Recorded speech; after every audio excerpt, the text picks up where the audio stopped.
예수님께서 승천하셨습니다. 예수님께서 승천하시면서 약속하신 바 성령을 기다리라고 말씀하셨고, 제자들은 그에 순종해서, 그래서 이제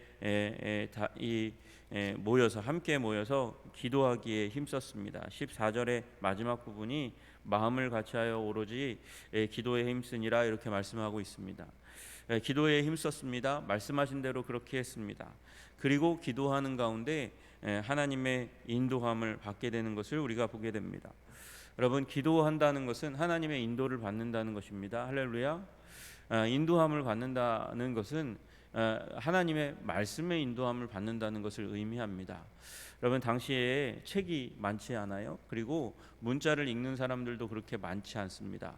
그래서 이제 회당에서 말씀하여지는 그것들을 유대 사람들은 자기의 기억력에 의존해서 머리에 두는 일들이 많이 일어났습니다.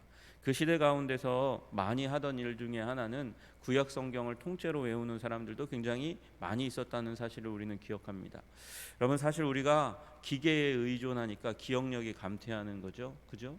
예전에 저는 감히 그런 거 도전하지도 않았고 했지만 숫자에 밝은 분들은요, 그냥 이 핸드폰 없을 때 다 외웠어요. 쭉 다 외웠습니다.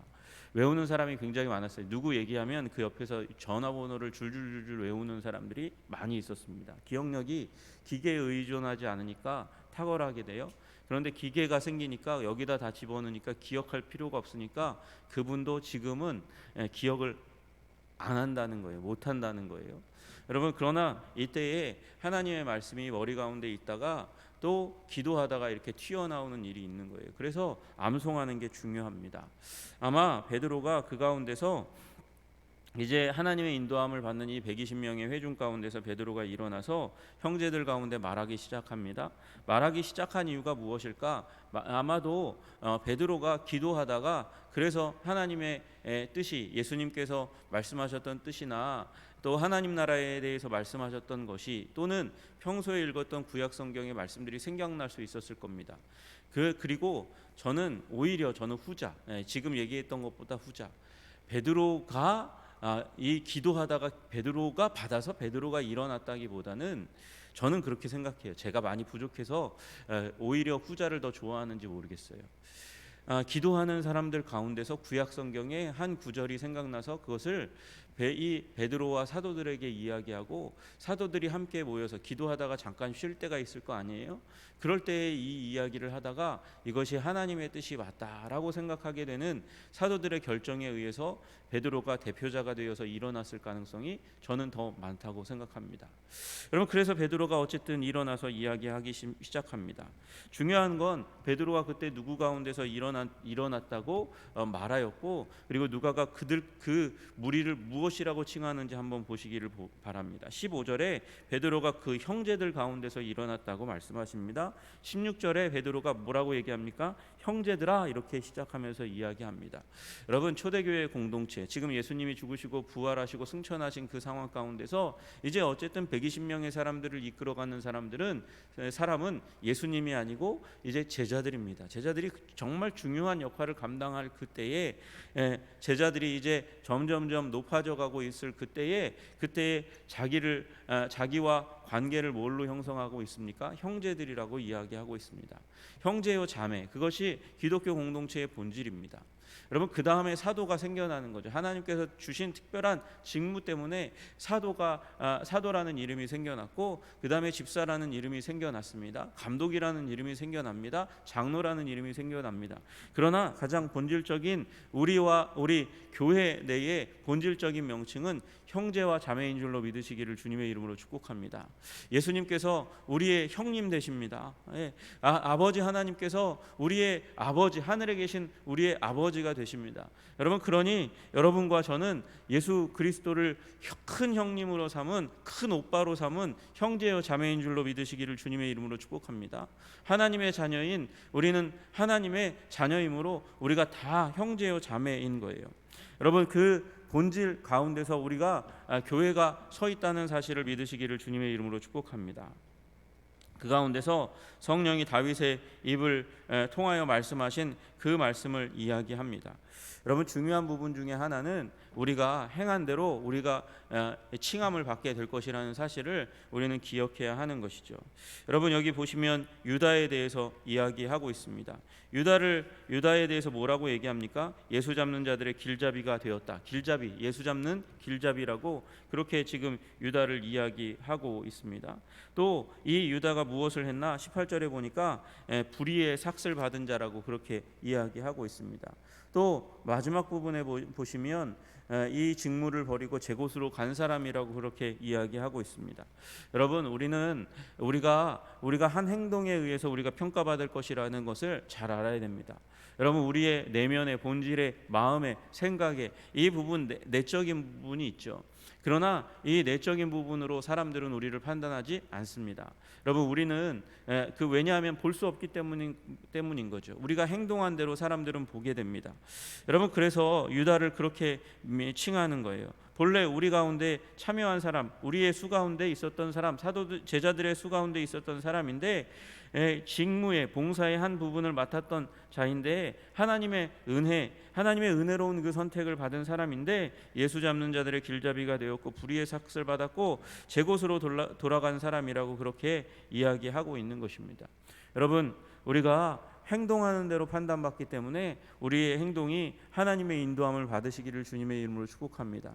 그래서 여러분이 의인으로 그렇게 우리 교회 식구들 가운데, 형제자매들 가운데, 그리고 가정의 배우자와 자녀들 가운데, 부모님 가운데 그렇게 평가받는 일이 있기를 소원합니다.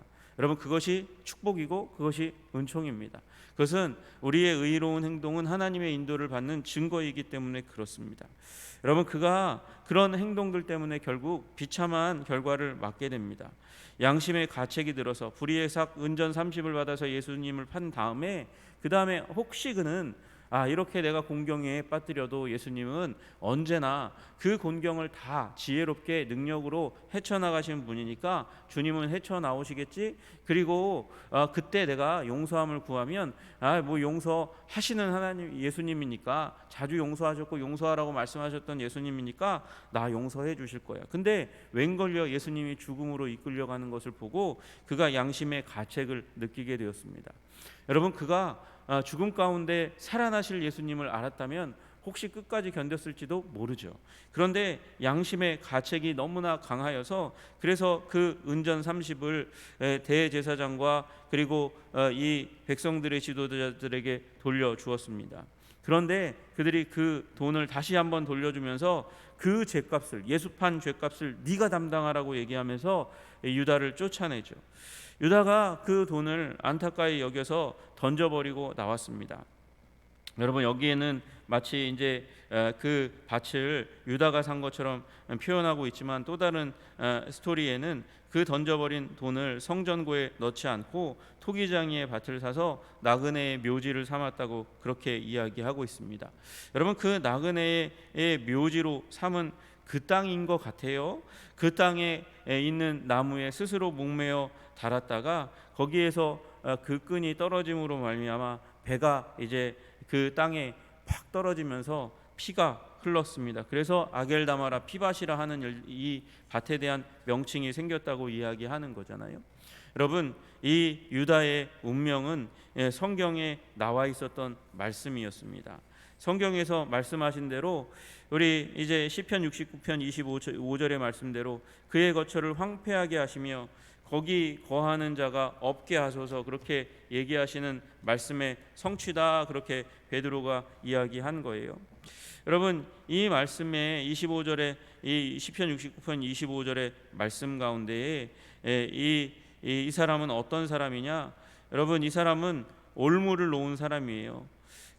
이 앞에 보시면 이 시편 69편 이 부분은 메시아에 대한 예언의 시가 담겨져 있습니다. 21절에 이렇게 말씀하시거든요.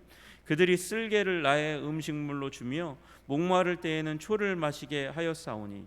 여러분, 이게 예수님의 십자가에 대한 말씀이잖아요. 그 안에서 내가 목마르다 말씀하셨던 그 말씀이 들려지는 것 같은 그 구절입니다. 여러분, 그들은 그 가운데서 악을 행하는 자들에게 그들의 밥상이 올무가 되게 하시며 그가 누리는 것이 오히려 함정이 되는 거예요. 그들의 평안이 덫이 되게 하소서. 사두개인과 바리새인과 예수님을 죽음으로 몰아가는 사람들이 가지고 있는 그 부요한 밥상과 평안이, 그 평안을 지키려고 하는 그 욕망이 덫이 되고 올무가 되어서 그들은 결국 하나님께 큰 죄를 짓는 자들이 된 것입니다. 그리고 그들의 거처가 황폐하게 하시며 그들의 장막에 사는 자가 없게 하소서. 무릇 그들이 주께서 치신 자를 핍박하며, 주께서 치신 자, 여러분, 주가 치는 자 예수님, 그 순간에는 예수님인 거예요. 그 주께서 치신 자를 무릇 그들이 핍박하며 주께서 상하게 하신 자의 슬픔을 그들이 부정적으로 악하게 말하였나이다.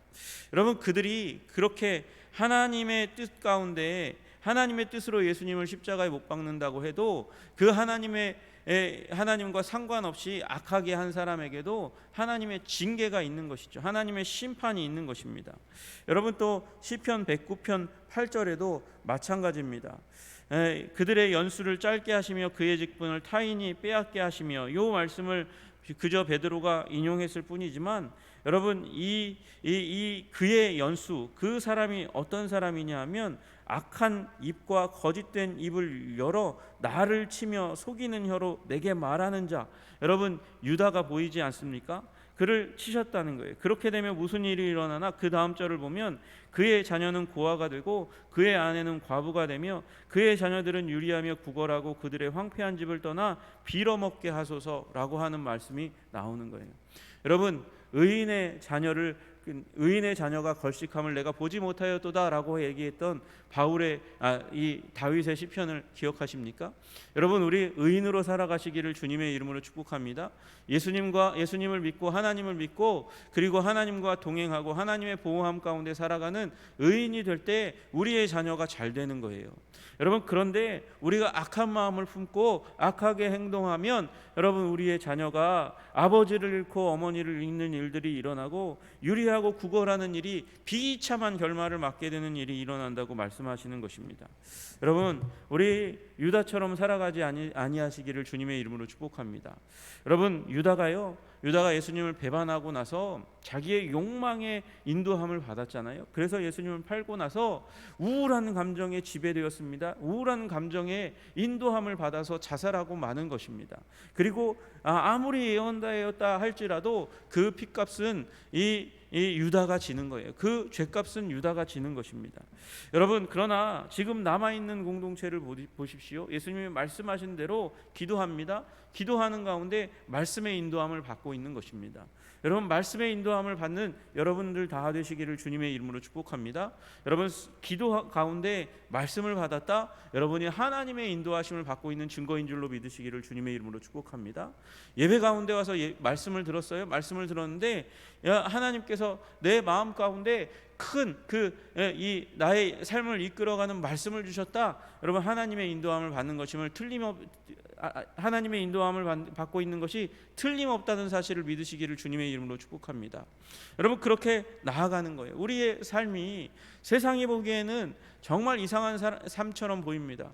뭣도 아닌 사람의 입을 의지해가지고 거기에서 설교 듣고 성경 이 몇천 년 전에 나왔던 이 성경을 가지고 거기에서 오늘의 삶의 인도함을 받으려고 애쓰고 힘쓰는 모습을 보면 세상 사람들이 되게 웃기다 할 거예요. 여러분, 그러나 오늘 우리에게 말씀하시는 하나님은 이 역사 전체를 이끌어 오신 하나님이신 줄로 믿으시기를 주님의 이름으로 축복합니다. 우리 하나님은 이 세대를 통달하시고 꿰뚫어 아시는 하나님이시기 때문에 이 세대를 살아갈 수 있는 가장 좋은 지혜를 우리에게 제공하실 수 있는 하나님이라는 사실을 믿으시기를 주님의 이름으로 축복합니다. 여러분, 그 믿음이 우리 가운데 있기를 소원합니다. 우리는 하나님의 인도함을 받는 하나님의 사람입니다. 여러분, 기도에 힘쓰니까 하나님의 인도를 받았고 말씀이 임하였습니다. 예수님이 말씀하셨던 그 말씀이 기억나는 그런 일들이 일어나고 하나님이 뜻하셨던 그 뜻이 기억나고 구약 성경이 막 기억나는 거예요. 그 베드로가 이 직분을 취하게 하소서, 이 직분을, 그의 직분을 타인이 취하게 하소서 하였던 그 말씀, 시편 109편의 말씀을 끌어와 가지고, 그러면 이제 12 중에서 이제 11가 되었으니까 하나를 채워야 되지 않겠습니까? 라고 얘기하고 이제 선거하는 절차로 들어가는 거예요. 여러분, 그들이 어떤 인도함을 받았을까요? 아마도 예수님이 12제자를 뽑으셨던 그 순간을 기억하면서 한 사람이 성경대로 왜 이 사람이 유다가 배반하고 그리고 제 길을 걸어갔나 고민하고 안타까워하고 눈물 흘리고 가슴 아파할 때에 이 성경 말씀이 생각나고 12제자를 그렇게 뽑아내셨던 예수님을 기억할 때에 그러면 12를 채워야 되겠구나, 하나가 없어진 건 하나님의 말씀의 성취구나, 하나를 채워야지, 그렇게 생각하였을 것입니다. 그리고 과거 우리 이스라엘이 12지파로 이루어졌다는 사실을 잘 기억했을 겁니다. 그리고 그 당시에 공동체 가장 기본적인 공동체가 회당 공동체거든요. 그 회당 공동체는 10명 단위가 딱 되면 회당이 될 수 있는 거예요. 기도처에서 10명이 되면 회당이 될 수 있었고, 회당 내부도 한 10명씩 조직되어 있었을 거예요. 그러니까 10명으로 조직되어 있으니까 우리 120여 명 정도 이제 모였으니까 이제 한 사도가 10명의 공동체의 지도자로, 10명 정도의 공동체의 지도자로 그렇게 서 있어야 하는 게 하나님의 뜻이 아닌가. 당시의 문화를 반영하고 성경을 반영하고 예수님의 삶을 반영해서, 그래서 사도를 다시 한번 뽑기로 결정하는 일이 일어났을 것으로 생각됩니다. 여러분, 하나님은요, 말씀 가운데 이미 말씀하신 하나님이신 줄로 믿으시기를 주님의 이름으로 축복합니다. 해 아래 새 것이 없어요. 해 아래 새 것이 없습니다. 그래서 말씀 보면 말씀 가운데 정말 이 상황과 몇천 년이 지난 상황인데도 불구하고 이 상황과 너무나 맞아떨어지는 하나님의 말씀이 툭툭 튀어나올 때가 있잖아요. 그리고 감사하면서 그 말씀 붙들고 우리의 삶의 힘과 능력으로, 원동력으로 해서 살아가는 일들이 일어나지 않습니까? 여러분, 그리고 하나님은요, 우리의 문화를 무시하는 분이 아니세요. 우리의 문화를 사랑하시는 하나님이세요. 여러분, 그래서 우리 문화 가운데 담겨 있는 것, 그것이 반드시 사단적인 것이라고 여기지 않으시기를 소원합니다. 여러분, 우리 문화를 통해서도, 우리 문화의 안에 있는 것들 가운데서도 하나님께서 인정하고 허용하시는 것이 있으니까, 하나님이 인정하고 허용하시면 그것을 받아들일 줄 아는 포용력도 있어야 되는 거예요. 성경에 없다고 반대하는 것이 아니라 성경에 이게 죄라고 얘기하면 그것만 죄로 여기고 이 문화 가운데서도 좋은 것을 취할 수 있는 사람이 되어야 하는 것입니다. 그게 포용성이 있는 사람이죠. 그럼에도 불구하고 성경적인 사람이 될 수 있다고 말씀하시는 것입니다. 여러분, 그러므로 하나님의 인도하심을 충분히 받는 여러분들 되시기를 주님의 이름으로 축복합니다. 그래서 이 시대의 지혜를 이기는 지혜로운 하나님의 사람 되시기를 주님의 이름으로 축복합니다. 모든 지혜는 하나님으로부터 나옵니다. 여러분, 하나님을 경외하는 것이 지혜의 근본임을 믿습니다. 그렇게 경외하며 하나님을 바라보며 하나님의 인도함을 받을 때에, 기도 가운데 성령과 말씀의 인도함을 받을 때 하나님께서 우리를 이 시대의 다니엘과 같은 사람들로 삼아 주실 줄로 믿으시기를 소원합니다. 이 시대의 요셉과 같은 사람으로 지혜롭게 행하시기를 주님의 이름으로 축복합니다. 기도하겠습니다. 주님 하나님 아버지, 주님의 인도하심을 받는 사람들이 다 될 수 있도록 주님 도와주시고 인도하여 주시옵소서. 하나님, 기도할 때 주님께서 말씀이 생각나게 하시고, 아버지, 우리 공동체의 의견과 뜻을 모아서 하나님, 이 120명의 공동체를 이끌어가는 아버지 베드로를 보게 됩니다. 하나님, 우리 모든 성도님들이 하나가 되어 뜻을 모아 기도하고 간구하고 또 말씀을 나누며, 그래서 그리스도 앞에서 성장해가는 공동체, 우리 한성 공동체가 될 수 있도록 주님 도와주시옵소서. 무릇 하나님의 인도함을 받는 사람은 하나님의 아들이라고 말씀하여 주셨습니다. 우리 모두가 하나님의 인도함을 받아 하나님의 자녀로서의 기쁨과 은혜와 권세를 누릴 수 있도록 주님 도와주시옵소서. 아버지, 우리 인도함을 받아야 될 때에 하나님, 우리 가운데 에너지가 없지 않도록 하나님의 은혜를 구합니다. 말씀을 평소에 잘 읽어 하나님의 인도함을 받을 때 말씀이 생각날 수 있는 사람 다 되게 하여 주시옵소서. 성령의 인도를 받게 하여 주시옵소서. 주위에 조언할 수 있는 귀한 사람이 있는 하나님의 사람이 다 되게 하여 주시옵소서. 무엇보다 무릎 꿇고 기도할 수 있는 사람이 되게 하시기를 간절히 소원합니다. 그래서 지혜로운 사람, 하나님의 능력이 날마다 임하는 사람 되게 하여 주옵소서. 예수님 이름 받들어 기도드리옵나이다. 아멘.